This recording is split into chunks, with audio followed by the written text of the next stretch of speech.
Okay, magandang umaga po. Magandang umaga po mga ka-rice mill. Nagdi-dismantle na po tayo. Ayan na po si partner, nagdi-dismantle na po. Kasi okay na to. Okay, ayos na po yan. Dinidismantle na po natin ito para mai-prepare na po yan para sa mga pag-deliver. Di-dismantle, tanggalin na po lahat yan. At isa pong layunin ko po nito ngayon para ko sa aking pagbibideo ay para may pakita po sa inyo itong ating water tank. Ito po ay hindi po pinapahintulutan, lalo na ho sa panig ko manggagawa. Hindi ko pinapahintulutan ang maggamit ng drum. Kahit na dalawa pang drum, hindi ko pinahihintulutan yan. Sa lahat ko mga customer, mga taga-subaybay, hindi ko po ina-advise na gumamit po ng drum.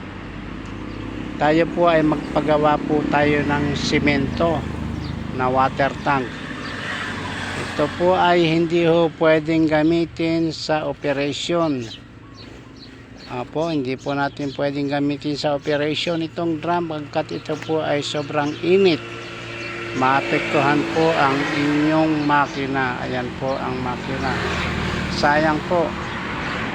Ayan po, sayang po ang maapektuhan ang makina. Sa sobrang init po niyan, mag-overheat po. At lagi mag-overheat, masisira na po. Okay po, at gastos po, iwasan po natin. Isa pa po, ang kailangan po nating ipapagawa na water tank, ang kanyang elevation pong masusunod ay yung ating water pump.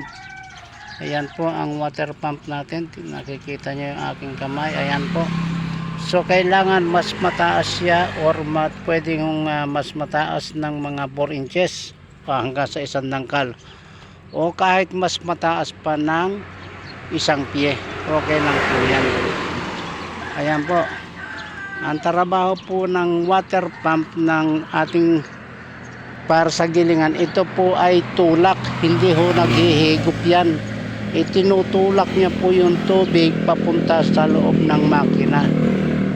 Ibinubuga niya, binabalik niya ulit ang tubig papunta rito sa water tank. Ito pong ginagamit natin ito ay para lamang temporary, para bawat pagtetesting lang po. Para makita po natin ang whole unit na umiikot at lahat po ay functional para makita ho ng ating customer bago tayo magdi-deliver. Ayan po tayo, kaya lagi po tayong may nakahandang drum. Yan po ay panandalian lamang na pag-ikot para lang po maipakita natin sa customer natin. Okay po, yan lamang po ang tanging layunin ko. Importante po ang ating water tank. At least po, mas mataas po siya sa makina. Ayan po, kung nakikita po ninyo, mas mataas po siya sa makina. Yan lamang po ang tanging kong layunin. At ito po ay alam kong sa makaramihan po sa atin ay marunong na rin po at alam na rin po niya.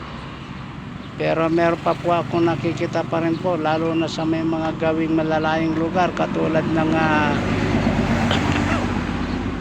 ng sa Negros Oriental, Negros Occidental, Bacolod. Nakarating na po tayo dyan, may mga gumagamit pa po ng drum. Ayan po, kaya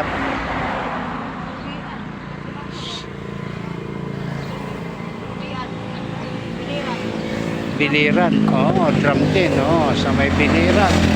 Ayan, nakita sa may Biliran province.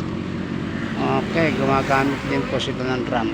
Okay po, maraming salamat po. Hanggang dito na lamang po. At hanggang sa mga susunod, maraming salamat po. Maraming salamat po. Shoutout po sa lahat ng mga subscriber. Maraming salamat po sa inyong lahat.